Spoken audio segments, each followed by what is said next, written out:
امریکی دارالحکومت Washington D C میں اس تحریک کے مظاہرے میں 2000 نرسوں نے شرکت کی جو وال اسٹریٹ میں حصص کے کاروبار پر بھی ٹیکس لگانے اور تعمیری ڈھانچے کے روزگار اور انسانی ضروریات کے لیے محاصل کی آمدنی بڑھانے کا مطالبہ کر رہے تھے، لیکن صدر اوباما نے اس منصوبے کی حوصلہ افزائی نہیں کی، جس کے بعد لوگ سیکرٹری خزانہ ٹمتھی گائنر کی نقل اتارتے دکھائی دیے۔ تجزیہ کار رالف نیڈر کا کہنا ہے کہ اس تحریک کا کوئی سیاسی اثر ابھی تک نظر نہیں آیا۔ کانگریس ایسے کام کر رہی ہے جیسے کچھ ہوا ہی نہیں، لیکن بہت جلد لوگ اپنے علاقوں میں کانگریشنل دفاتر کا گھیراؤ کریں گے اور پھر شاید وہ کچھ سمجھنا شروع کریں۔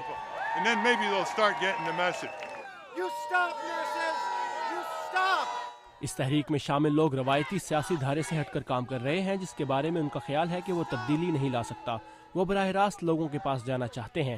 معاشی تجزیہ کار کیرن کارنر کا کہنا ہے کہ وہ ملک میں سیاسی روش کو تبدیل کرنے کی کوشش میں ہیں۔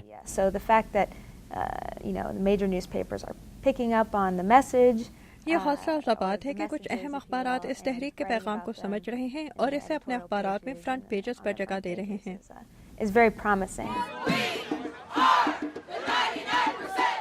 کچھ سیاسی تجزیہ کاروں کا کہنا ہے کہ آکوپائی تحریک کا پیغام ٹی پارٹی کے اس پیغام پر بازی لے رہا ہے کہ بڑی حکومت ملک کو دیوالیہ کر رہی ہے۔ جان کیناوا پالیسی اسٹڈیز انسٹیٹیوٹ کے ڈائریکٹر ہیں۔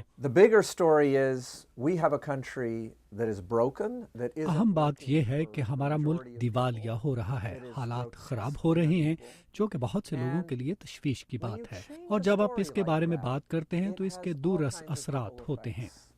through societies.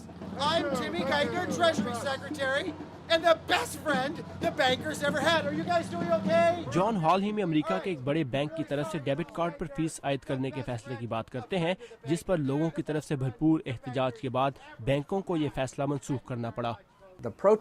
جب لوگوں نے احتجاج کیا تو بینکوں نے اس پر رد عمل کیا۔ میرے خیال سے اس وقت بینکوں میں اس حوالے سے بحث چل رہی ہے کہ وہ ایسا کیا کریں کہ یہ لوگ احتجاج چھوڑ دیں، جبکہ دوسری طرف لوگ بھرپور احتجاج کے لیے تیار نظر آتے ہیں۔ اس ملک میں زیادہ تر لوگ پریشان ہیں اور ان کی مدد کی جانی چاہیے۔ وال اسٹریٹ ہی ایسی مدد کر سکتی ہے۔ مالیاتی ٹیکس اکثریت کی نہ صرف مدد کرے گا اور بنیادی ڈھانچے پر خرچ کے لیے رقم مہیا کرے گا، بلکہ ان کے لالچ کو قابو کرنے میں بھی مدد دے گا۔ احتجاج کرنے والوں کا کہنا ہے کہ وہ ریپبلکن پارٹی کے صدارتی امیدواروں کے دفاتر کا گھیراؤ کرنے کا ارادہ رکھتے ہیں، جبکہ آنے والی بہار میں ان کا ارادہ ہے کہ وہ امریکہ کے سیاسی دھارے میں شامل ہوئے بغیر سیاست دانوں پر اس احتجاج کے ذریعے دباؤ برقرار رکھیں گے۔ جیف سوائکرٹ کے ساتھ ثاقب الاسلام، اردو VOA۔